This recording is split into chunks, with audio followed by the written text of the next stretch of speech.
Healing from infidelity requires a very precise approach to what a couple and individual may be facing. Now, it's different for the unfaithful and it's different for the betrayed. Today, I'm going to share with you a process that at least conservatively, roughly 50% of all unfaithful spouses have to go through, and that's called the detox phase.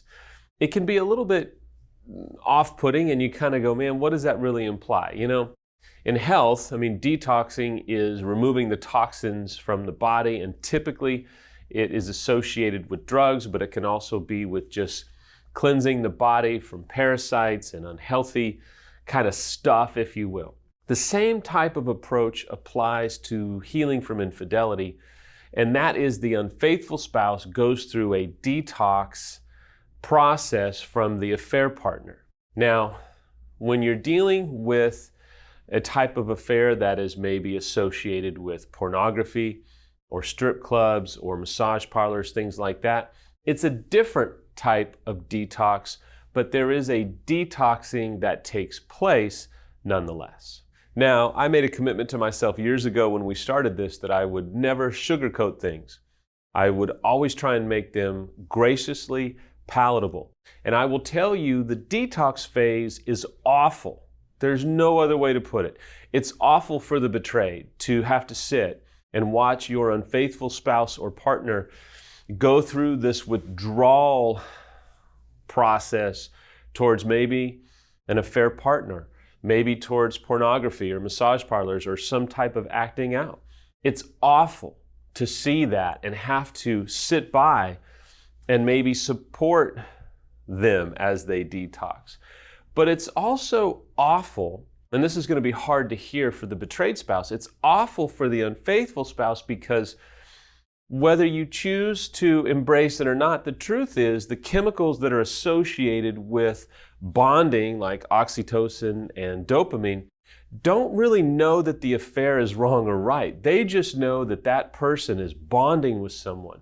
So at some level, the unfaithful spouse is going through this detox process, and it can be awful for them because they are breaking apart something that, while it was maybe never supposed to have happened, the fact is it did, and because it did, there is a ripping away, there is a detoxing process that absolutely has to happen.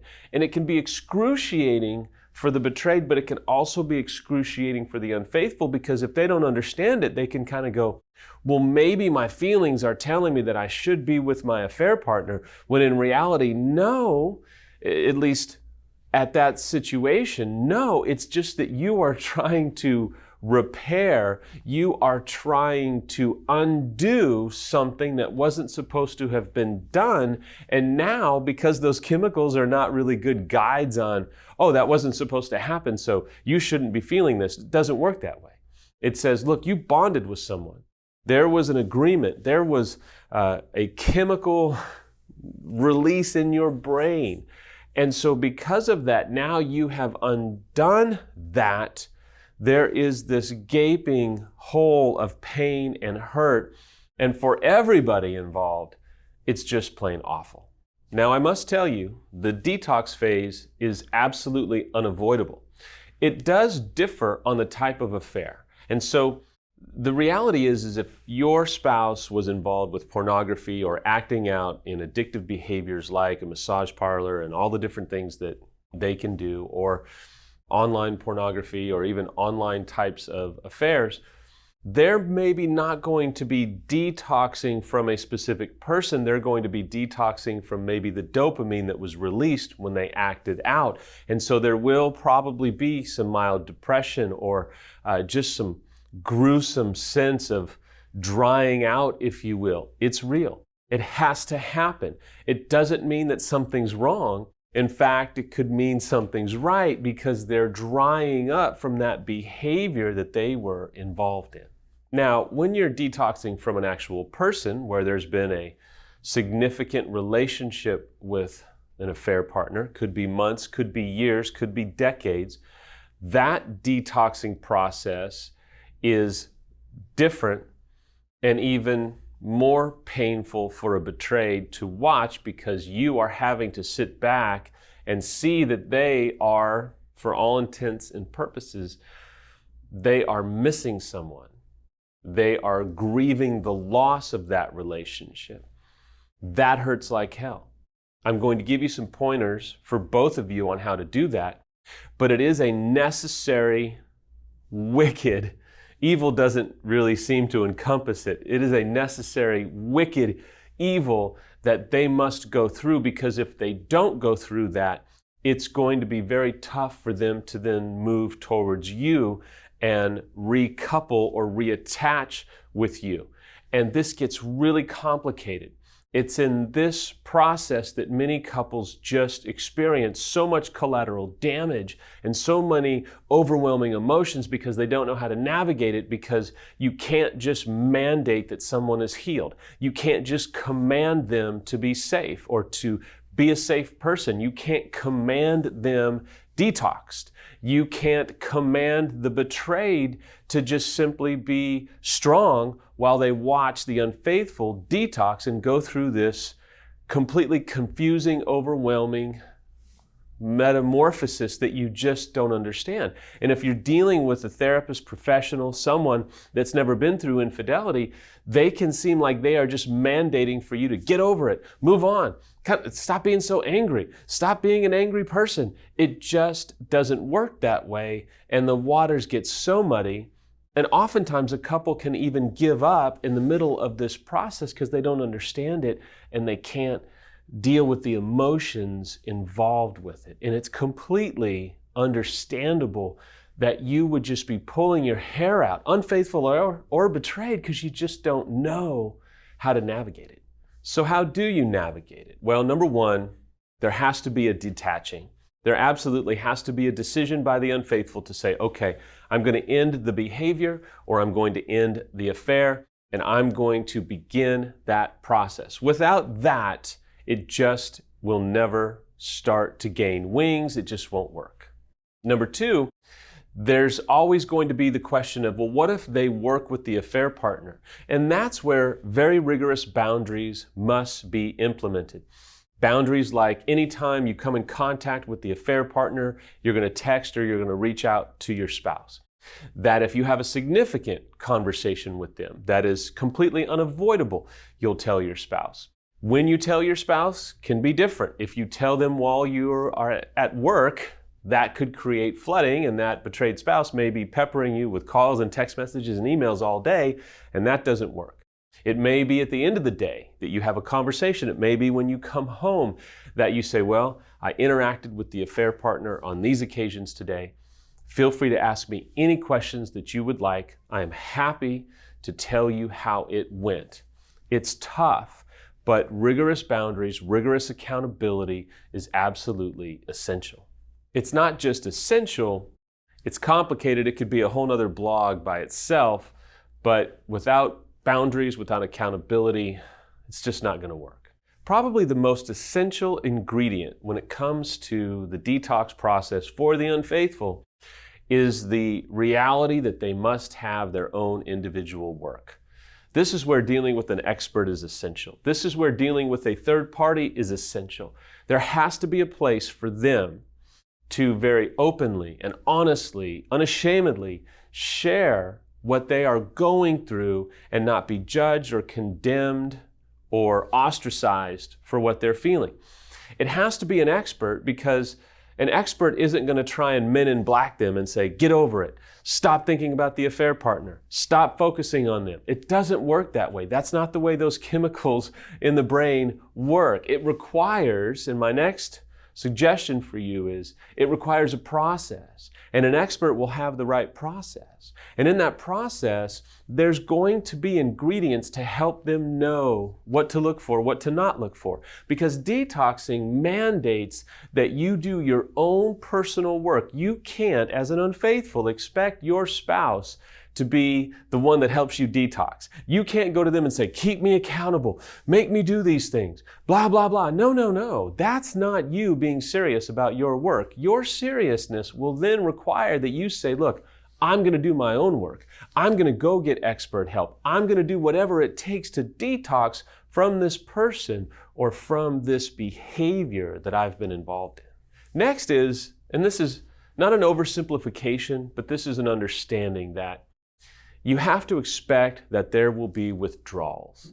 And if an unfaithful who's been involved in a relationship for a year or longer, it was highly emotional and it was highly sexual, or it was either or both, for them to not have to go through a detoxing process, it's a little bit tough to believe. Now, if they were acting out over multiple partners and they weren't attached, they weren't in love, and they didn't care about that person or any of those people, okay, it's a little bit more believable.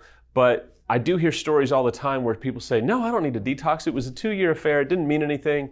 Yes, we were emotional and yes, we were sexual, but I don't need to detox. I'm fine.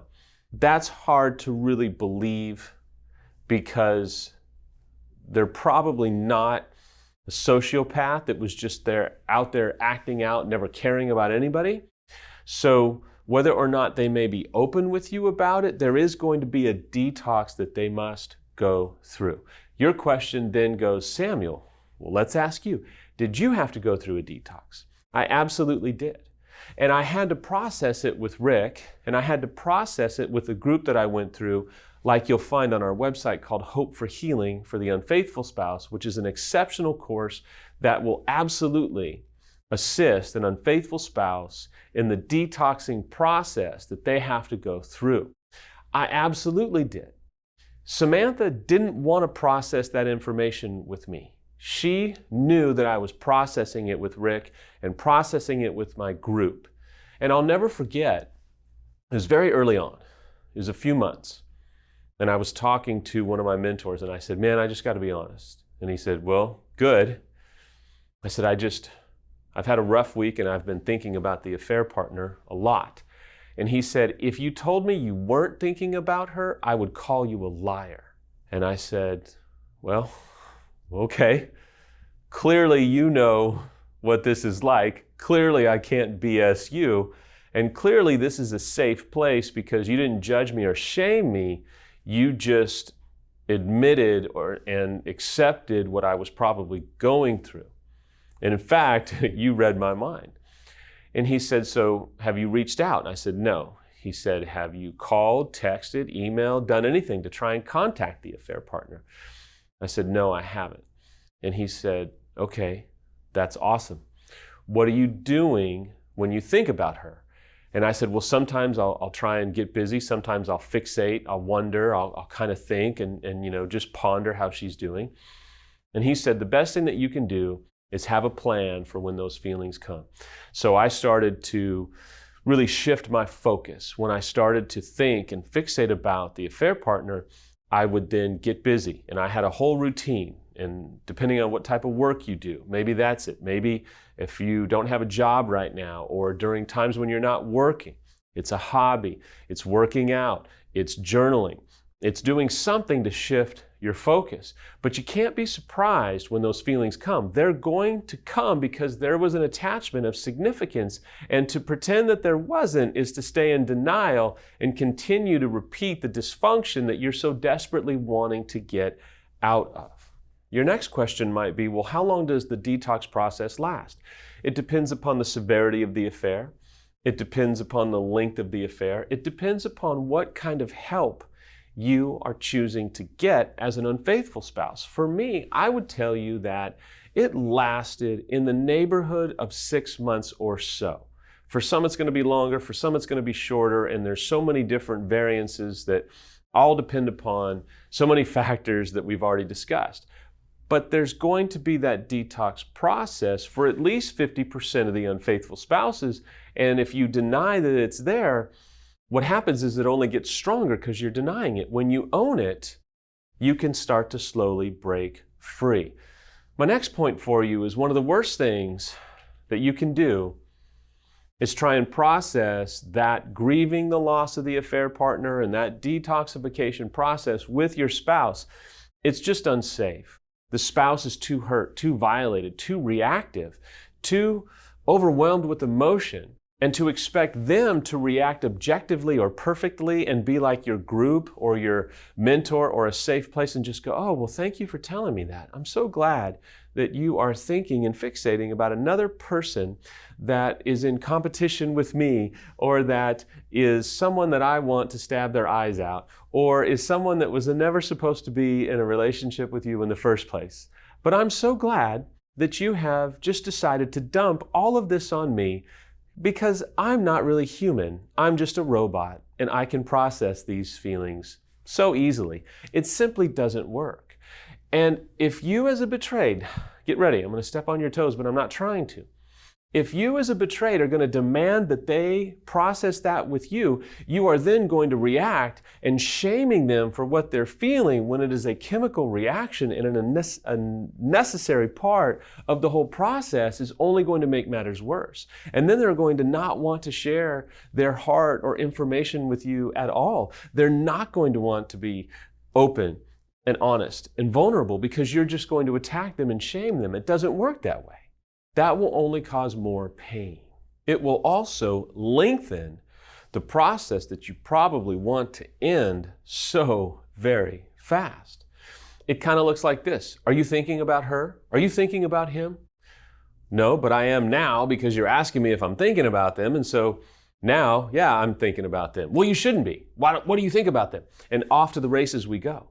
There has to be a point where you, maybe as a betrayed, can say, look, I've kind of learned you're probably going to have to go through this detox process. It's essential. I know that you have to do it. Go get help to do it. Go find a safe place to do it. Don't pretend like it's not necessary. Go get help from the right people. Do that work. Find safety. Find safe people of the same sex that can help you detox.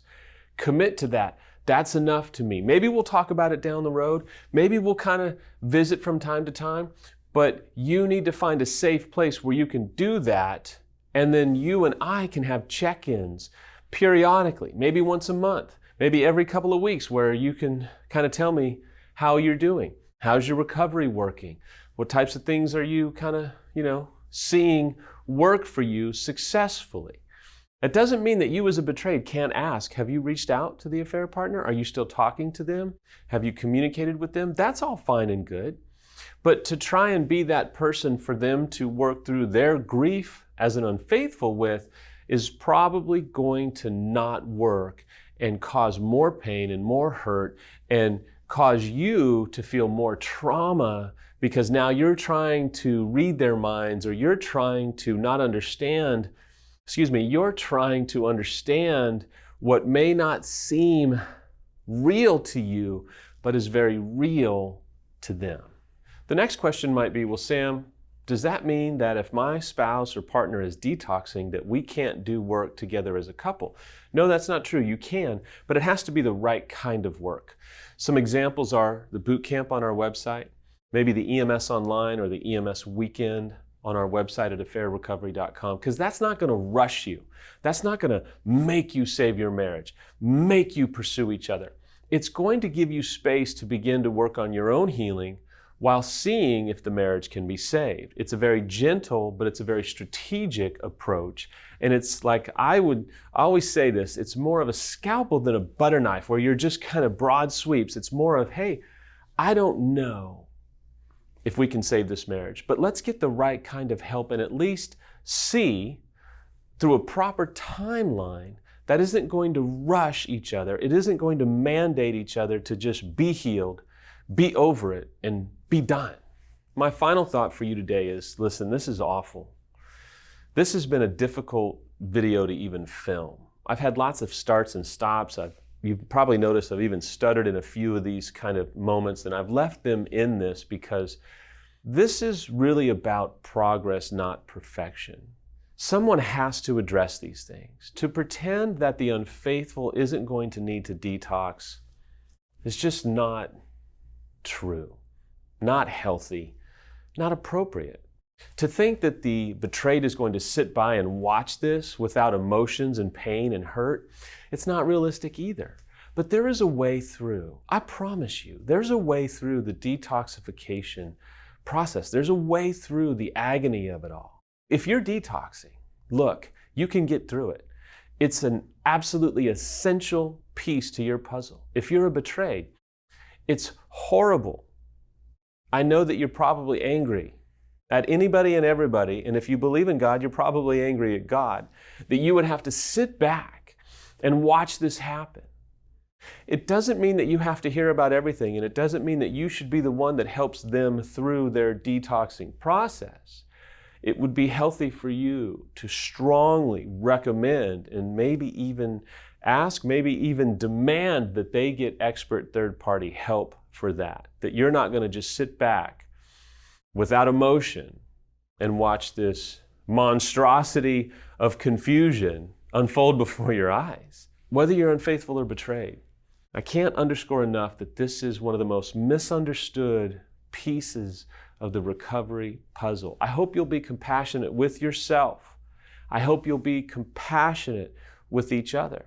But I also hope that you'll draw some boundaries so that you don't end up just beating each other up metaphorically nonstop because you just can't see light at the end of the tunnel. There is light at the end of the tunnel. There's hope for you, but it's going to require a scalpel. It's going to require an expert process.